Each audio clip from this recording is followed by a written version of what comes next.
chers amis, chères sœurs et chers frères, merci d'être là ce matin et d'être là autour de Mamadou Sankaré, Tangara Ba, Dontigui Boré, Koné Saturnin et leurs compagnons, qu'ils soient africains, asiatiques, français, européens, dans ce grand cimetière.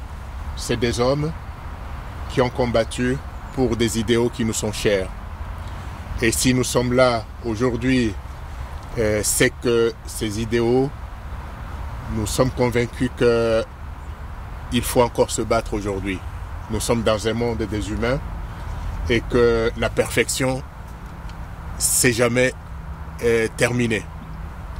Donc tous les jours, il faut se battre contre le mal, contre les ennemis de la liberté, contre les ennemis de l'inclusion, de la cohésion, de la solidarité, etc. Donc voilà, nous sommes ici dans ce grand cimetière qui rassemble tous ceux qui sont venus de loin, de près, pour se battre contre la tyrannie, la barbarie nazie et pour célébrer la fraternité, l'amitié.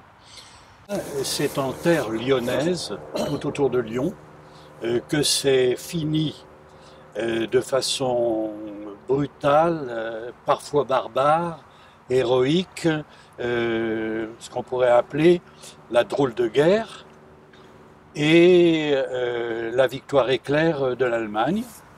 Elle n'a pas tellement été éclair parce qu'il leur a fallu ici 4 à 5 jours pour venir à bout d'une résistance tout à fait inattendue, dont l'essentiel était le 25e RTS.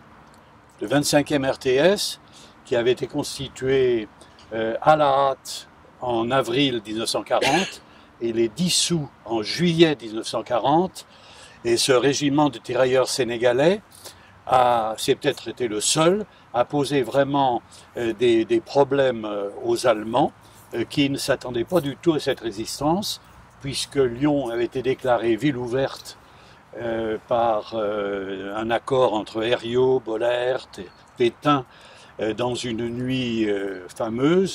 Je rappelle que les consignes étaient on n'enterre pas de sépulture pour les Africains, pas d'honneur qu'il soit rendu, et il était même interdit de mettre des fleurs aux endroits où ils étaient tombés. C'était le grand règlement de compte. Là. Cette commémoration nous ressemble aujourd'hui pour donner à chaque fois l'occasion de nous pencher sur un événement marquant de notre histoire commune, pour symboliser la nécessité de maintenir notre devoir de mémoire, pour transmettre cette histoire aux générations futures. Ces souvenirs, nous devons les transmettre avec d'autant plus de conscience que se font rares les témoins et acteurs de cette période sombre. Ils doivent à jamais demeurer vivants dans nos esprits. Ils doivent toujours nous servir de guide dans les moments de doute. Le passage du temps ne doit jamais les effacer de notre mémoire. Alors, on a traditionnellement l'habitude de terminer les cérémonies de commémoration en faisant une station devant le mur des fusillés. Ce mur était pendant l'occupation déjà et pendant les 2 guerres a servi à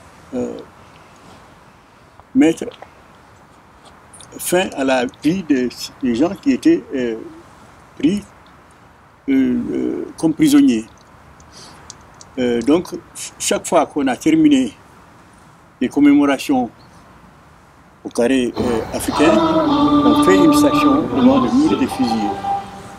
Donc, aujourd'hui aussi, nous sommes là pour témoigner notre solidarité.